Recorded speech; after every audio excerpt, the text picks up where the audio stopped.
I believe that in terms of tackling climate change, that most of us are playing the wrong game. So I hope in this video that I can explain why, and give you some ideas on how to play a more effective game. But more than that, I believe that we're on the cusp of a new way of being on this planet, and climate change is going to help us get there. We need to change the game, and the game we change it to could be the best game you've ever played. So let's begin with looking at a simple scenario. Dennis is the fisherman in a village on a small landlocked sea. The more fish he catches, the better off he is. That is the game he plays. He buys a second boat, and while his yield immediately doubles, within 2 years it drops to that of the original single boat, and it keeps falling. It turns out that all 10 villages nearby had also doubled their boats, and the sea was running out of fish. This famous scenario is called the tragedy of the commons. Dennis and his peers were playing a rational game, looking after their own best interests, but in doing so they ultimately depleted the shared resource which wasn't in anyone's interest. And this game also has a very disturbing quality, and one crucial to understand for climate change.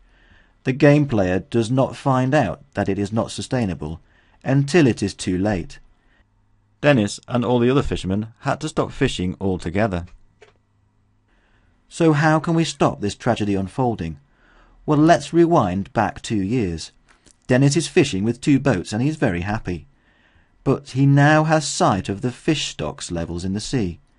He knows disaster is imminent, and it is not too late to stop it. Simply halve the number of boats and that will work. So what would you do in his position? Well, he could stop using his second boat, but that wouldn't be enough to prevent the tragedy, right? The only way he could stop it is if everyone limits the number of fish they catch. So Dennis would do the only thing available to him and go and talk to the other villages. And for it to work, all 10 agreed to limit the fishing, to change the game. And they would have to base the reduction in fishing on what was needed, not on what each fisherman found convenient. What is convenient can have nothing to do with it. What will work is what matters. And so there are 3 rules that must be met. You have to get everyone on board to play the new game.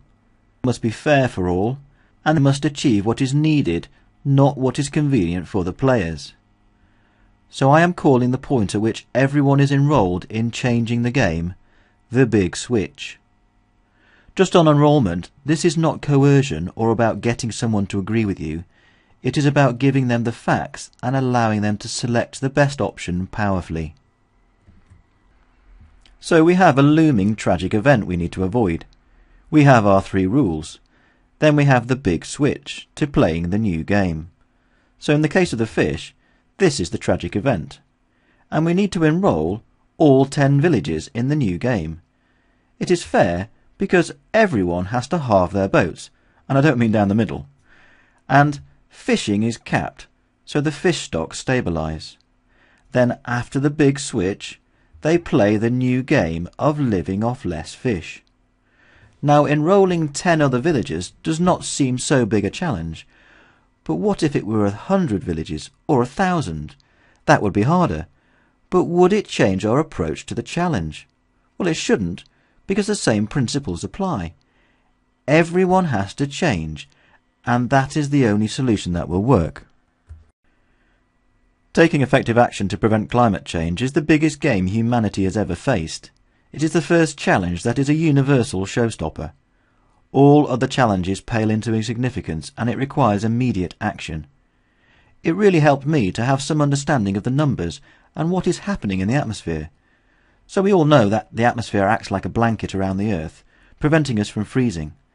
And just like a blanket has a TOG rating, so does the atmosphere, and the carbon concentration affects this. The concentration is measured in parts per million. What does that look like? Well, imagine a 1 metre glass cube. I can fit 1 million little centimetre cubes in it. So this is 1 part per million.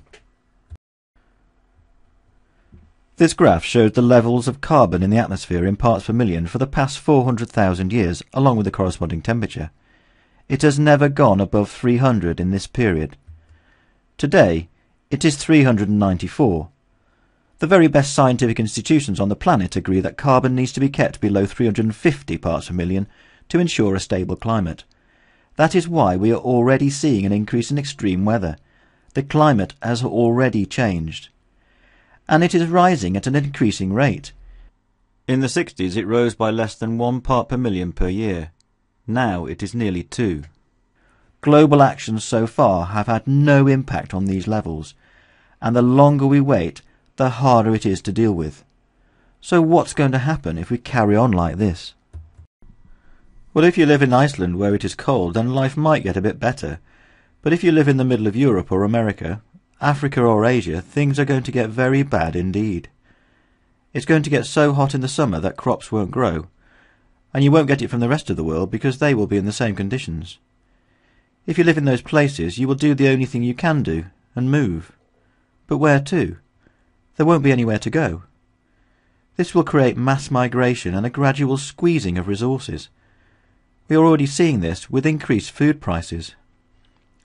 And all this is happening already, and faster than predicted, and it's accelerating. Floods all over the world, storms, fires and melting ice caps. Even if some humans survive, civilization is in danger. It can so easily degenerate into a dark age with warring social states, every man for himself. Business as usual is taking us in this direction. We need to change the game. So what do we need to do? So instead of fish extinction, we have runaway climate change and the threat to civilization. We need to get everyone enrolled in the need to change the game. All 7 billion of us, or leaders thereof. It needs to be a fair game, or people won't sign up. So ultimately, an even distribution of carbon emissions. And it must do what is needed, not what is convenient for people. So that means a global cap on emissions. Once everyone is signed up to the new game, we get the big switch. And then the game changes to living off less carbon. So we have 2 new games to play. The first one is of enrollment of people, and the second game is living off less carbon. Game 1 must be won before you can win Game 2. So it is a bit like high school and university. You have to win the high school game to be able to play and win the university game. But the syllabus is different in each. Working on the university syllabus at high school may be useful one day, but it won't increase your chances of getting there. So we need to enroll 7 billion people in a new game. How do we do that? In terms of climate change, each of us is in one of 3 camps. Don't believe it's happening, believe it's happening but are not acting, and believe it's happening and are doing something. The first group must be enrolled that it is. The second group are either overwhelmed with it, think someone else will solve it, are just too busy playing their current games, or think they have too much to lose as they are winning at the current game. All must be enrolled in a new game. And the third group. These people are acting, but many of them are not doing what is needed right now, while some are. So remember, the first game is to enroll all of these people in the need to change the game, not to live off less carbon, because that is Game B. While living off less carbon will be vital after the big switch, we will never get to play that game unless we first win Game A. If you think we are winning Game A, we are not. A third of the population have never heard of climate change, and in the US the number of people who believe it is not man-made is growing. Will studying the university syllabus at high school, or Dennis holding just his own boats back, work? No. If any of you are sitting here thinking he's not referring to me, I am. I'm referring to all of you.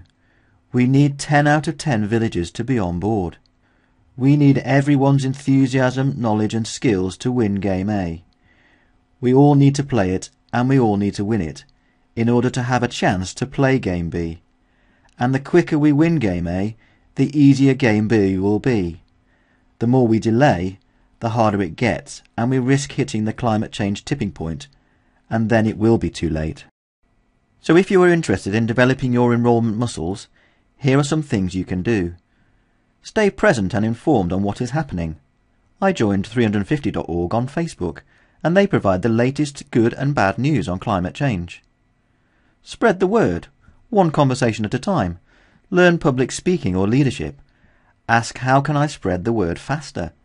Which people hold the greatest leverage, and target them. Team up with others and play the game together. You might find it more fun this way, and help those who want to help but are stopped. I run lunchtime TED Talk sessions at work. They're great fun and easy to put on. Let's start a movement with one in every town. And there's always donating. The average UK household spends £822 a year on insuring against future loss.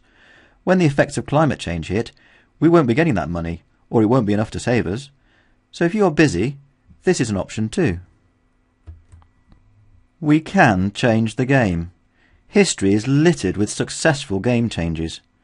Ask not what your country can do for you, but what you can do for your country. Gandhi inspired the Indian people to change their game to one of non-violent resistance to help gain India's independence. I'm sure you can think of others that have produced similarly extraordinary results. So we have a choice, business as usual or changing the game. But maybe stabilising the climate does not need to be viewed as a rearguard option. Instead of a fight against a catastrophe, maybe it's a chance for humanity to get to the next level, a new game. We belong to a beautiful planet, but it is not ours to exploit just because we can. Humans are responsible for so many beautiful and amazing things, but some terrible suffering too. Maybe we need a challenge to help us shift away from this suffering. Maybe carbon is it. By meeting the challenge, sure we prevent climate change, but in doing so we learn more than that. How to live with each other, how to negotiate with our friends in other lands instead of going to war, how to live in harmony with the principles of the natural world that we cannot change, by adjusting the man-made systems that we can. So focus on creating a better world with the carbon solution built right in. This is the first truly global humanitarian challenge, and so the perfect opportunity for a shift in consciousness. A game that we can only win by collaborating. But isn't that a much better game? Who's going to do this? We are. It's up to us. In the recent US elections, climate change was mentioned in passing only once. Leaders will not act if they think it will be unpopular. We all need to make a stand. The oil magnates, newspaper moguls and world governments will not be leading this change. We will. The poem tells us, you are a child of the universe, you have a right to be here, and you have a right to have a say in its future. We have global social media to help us change the thinking of everyone. Daunted? Don't be, because we don't have to do this alone. Have a look around you. Have a look at your team. The world is full of extraordinary people, and you are one of them. Many people are already making staggering progress towards a solution. We have the know-how, but we are not winning this fight because we need to change the game. Finally, find a way to enjoy whatever you do. If you do that, you will become a master at it. We need masters. Pick a game worth playing. Play to change the game for everyone. It's not too late. This is a game that is rewarding from the start because it can work. And if we play it right, we will create a wonderful new world, a legacy for ourselves and our children we can be proud of. I'm committed to changing the game. I ask you to join me.